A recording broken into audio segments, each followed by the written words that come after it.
Hey everybody, this is Dr. Chris Dost. Welcome back to my channel, Biblical Languages and Literature. Today we're going to be looking at some questions pertaining to Genesis 1:1. One of the viewers wrote in and asked about just some of the particulars with regard to how we translate Genesis 1:1. And I've touched on this in a previous video, so you can check that out by just going to my playlist within my channel called Textual Analysis of the Hebrew Bible. And there you'll be able to watch my previous videos that deal with Genesis 1:1. But all right, so let's quickly have a look at the text.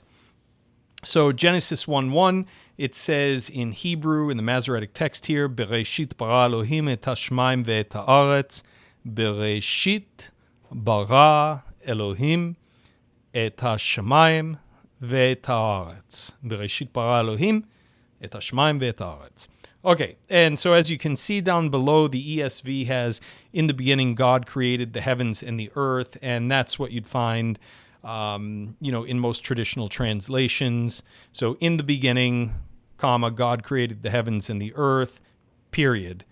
Now, I've argued in other videos that Bereshit, there's grounds when you look at some of the more technical Hebrew grammars to read Bereshit as either in the beginning or as something else. And I lean very heavily actually towards when God began to create the heavens and the earth. And what I've argued before in previous videos is that, first of all, the bet is vocalized with a schwa.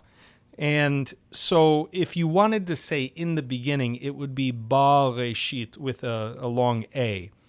With compensatory lengthening for you Hebrew nerds out there like me. All right, so Bereshit, but it's not, it's Bereshit.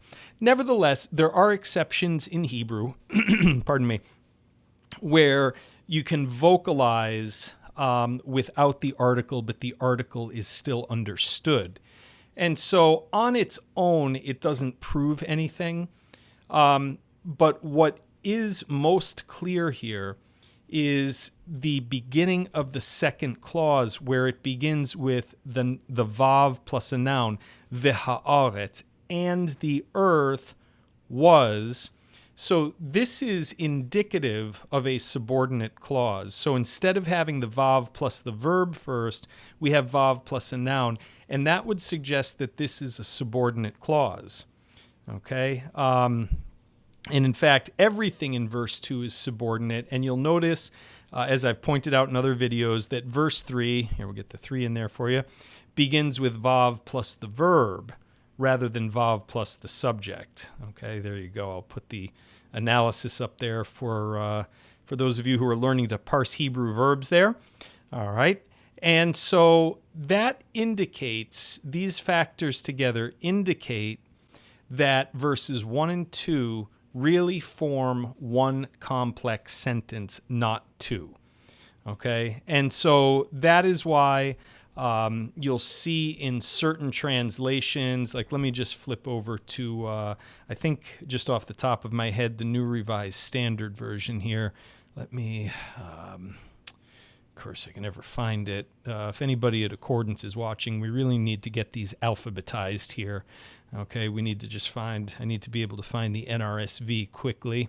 So, yeah, here. So, in the beginning, when God created the heavens and the earth, comma, the earth was a formless void, and darkness was over the face of the deep, while a wind from God swept over the face of the waters, period.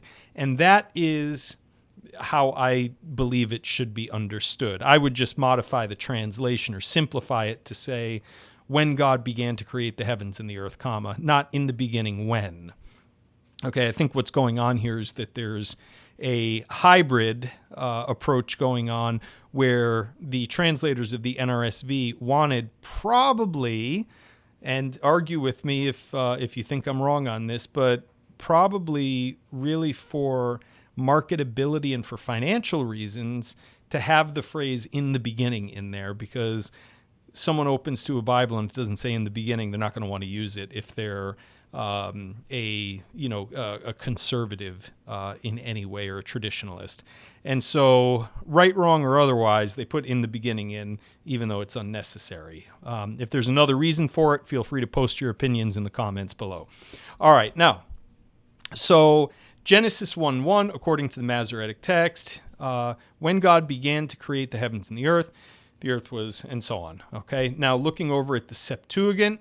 Before we continue on in this video, I'd like to give a plug for my new initiative with Sabra Global Education, where I'm teaching Greek, Hebrew, Aramaic, and a variety of other languages and Bible-related courses. Please be sure to check out my teacher page, the link for which is in the description below, and hopefully I'll see you in class on Sabra Global Education. Okay, and I've lined it up here so you can read the Greek text on top and then the new English translation of the Septuagint down below. So Genesis 1:1 in the Septuagint. Here we have an arche epoiesen ho theos ton uranon kai ten gen. Okay, which has en arche, just like in the Gospel of John, by the way, en arche en hologos, kai logos en prostanton, kai theos en hologos, which is supposed to be understood as in the beginning. But anyways, en arche, which is a very literal rendering of Bereshit. Okay, then we get epoiesen ho theos, God created, ton uranon kai ten gen. So in the beginning, God created the heavens and the earth. And so the traditional approach, the traditional understanding of how this should be read is very much in line with what we have here in the Septuagint. And furthermore, verse 2 begins with he de ge ein aoratos. So, but the earth was invisible, interestingly enough. Aoratos.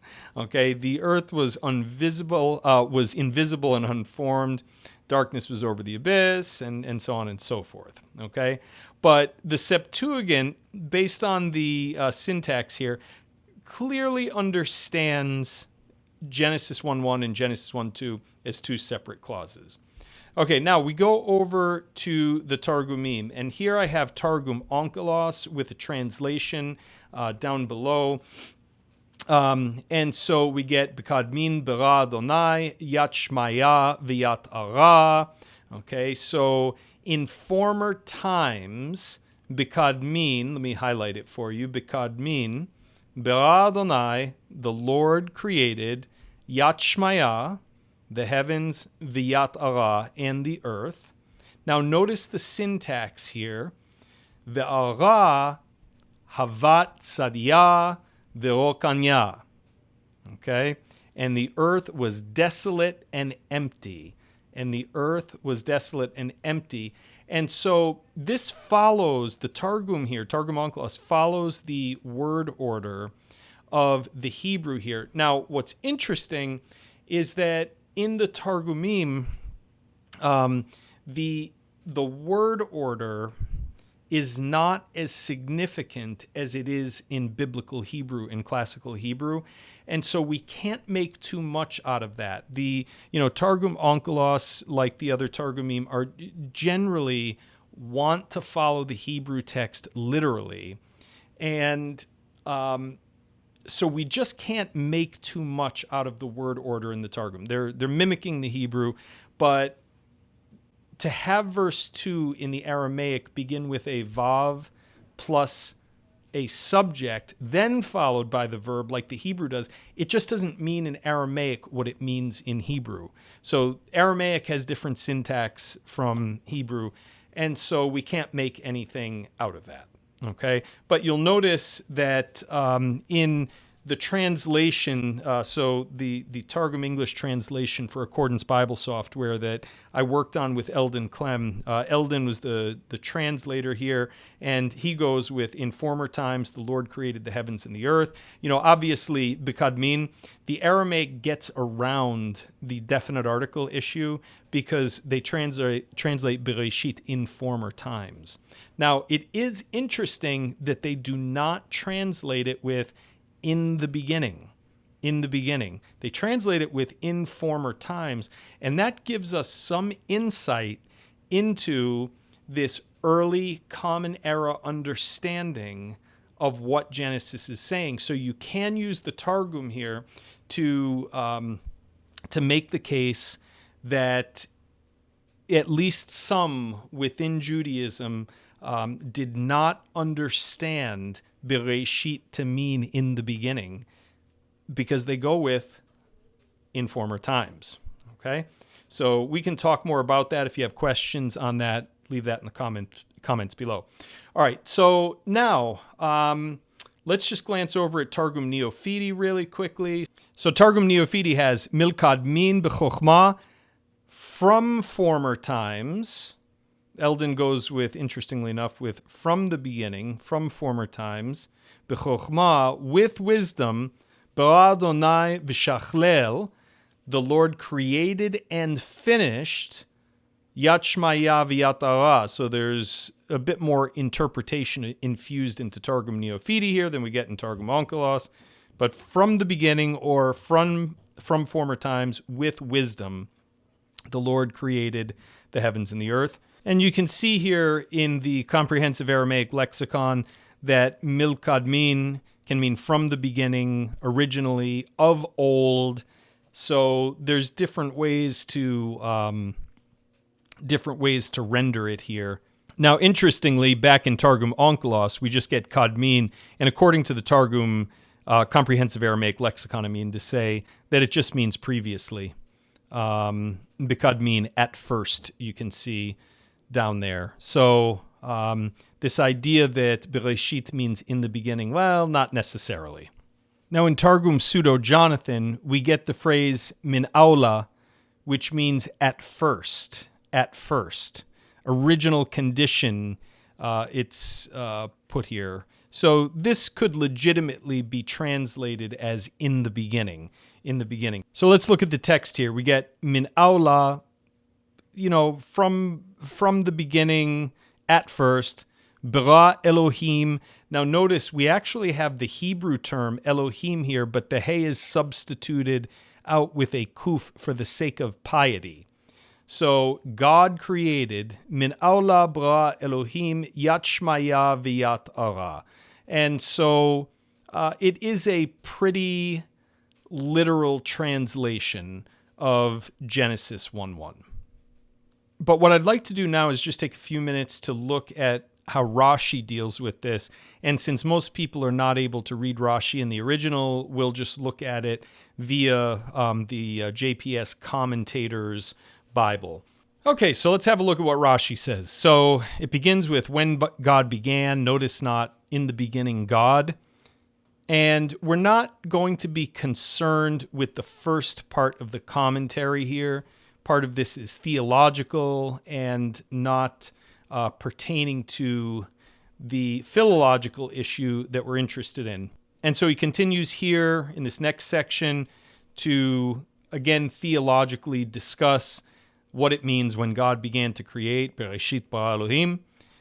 But this is where the discussion gets interesting philologically. It says, but when you mean to interpret the text straightforwardly, interpret it this way.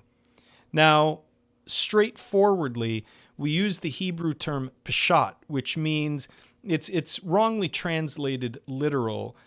I think it's better to call it contextual, not so much literal, but I'll use the word literal if it helps certain people to understand what's going on here.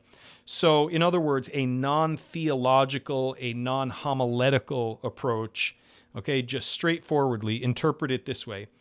At the beginning of the creation of heaven and earth, the earth was unformed and void and dark.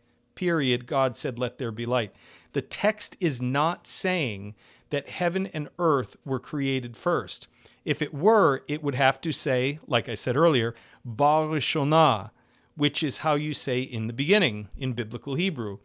Bereshit, the word that is actually used, only occurs in construct with the following word, at the beginning of the reign of so-and-so. For other examples, see 10:10, Deuteronomy 18:4.